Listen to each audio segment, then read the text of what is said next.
over the behavior of that person. And there's lots and lots. I could have called this, well, there's lots of other parasites that can do this. For example, rabies, the hairworm in grasshoppers. Then it talks about that, the lancet fluke. Have any of you, especially women, been told if you're pregnant, stay away from cats? Stay away from cat feces? You've heard that? Yes. It's a common thing. Doctors have been saying this for about the last 5 or 6 years. If you're pregnant, stay away from cat feces. Because what we now know is the Toxoplasma gondii that I talked about earlier that infects the brains of rats can infect the brains of humans too. Now that's pretty wild. We can get parasites in our brains and we might not even know it. Unfortunately, we also are finding out just in the last 5 years or so that people who have toxoplasma infections are more neurotic than people who aren't infected. Now there's lots of things that will make you neurotic, don't get me wrong. But here's a parasite. It's one of the first times we've established that another organism can cause a pathology in humans, a psychological difficulty, being neurosis. So that's pretty interesting that we are not immune to being taken control of by biological organisms. Now a lot of people say, well, okay, I'm with you, Darrel. I can understand parasites, I can understand viruses and germs, but religion isn't a virus. How many of you have had a computer virus on your computers? See, I have a Mac. We don't get viruses.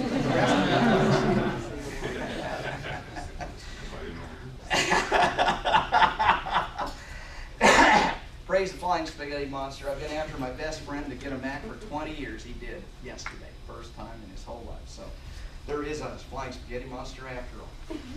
So when you got the virus on your computer, I'll bet you went to the repair person or whatever and they said, well, you got a virus on your computer. Did you argue with him? Did you say, well, that's not a virus? No, you didn't say that. You say, fix it. Computer virus. We all know the guy doesn't mean it as a virus. It's a metaphor. Maybe we have another metaphor, computer worms, don't we? What are some other? You computer folks in here, I know we got a bunch of them. Trojan horse. Yeah. So we have metaphors because they work in a similar fashion. A computer virus gets on your hard drive in the RAM and does bad things to your computer and wants to get to the next computer. Sounds a whole lot like the cold virus that we talked about a little bit earlier. Or the Toxoplasma gondii virus that we talked about. So my thesis is that religion is an infection of the mind. It has consequences for cognitive functioning and perception, including personality and intelligence.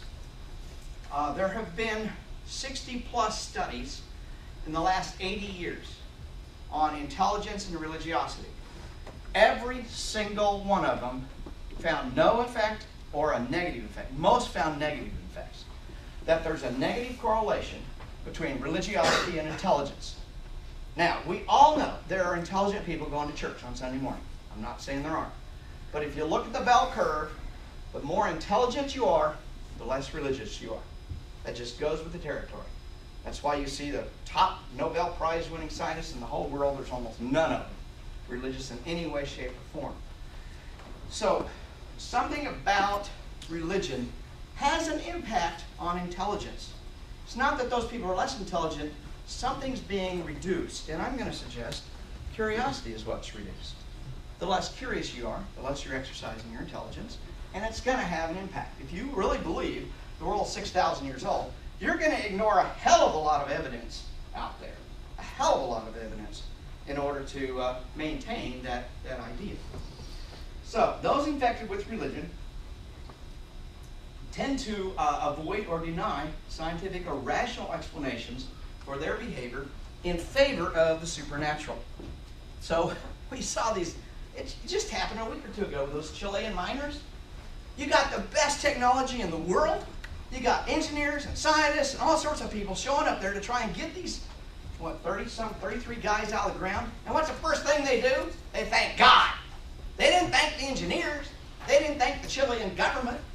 I mean, the people who were responsible for getting them out didn't get thanked first. It was God that got thanked for about half of those guys.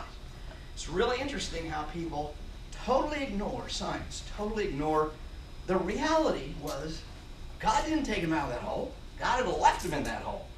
If, under any circumstances, they wouldn't have gotten out without science. So you hear people say, God helped me through the death of my husband. Or God helped me through this or that. That's kind of a strange thing to think about. When I think about that, both my parents died. I didn't like it. I was very sad about it. I still miss them. But I had this attitude. I have a lot of strength. I have good friends. I know how to support another person while caring for myself. That's the way I go about it. Now, both my parents were very religious. They knew I was an atheist. For the last 20 years, they knew that. But I didn't need a God to get through the death of my two parents. I didn't need a God to help me through any of that stuff. And yet people constantly are saying this. They feel like God helped them through something. But most of us atheists, or most of us non-theists, don't need that crutch. So tonight, what I want you to focus on, to kind of focus where we're going here, is I want to focus on the infection strategy of this thing I call the God virus. I could have called it the God fungus. I could have God germ, the God parasite. All work, but just like a computer virus, there's many different ways to infect. Religion has many different ways to infect, and we're going to learn how those things work.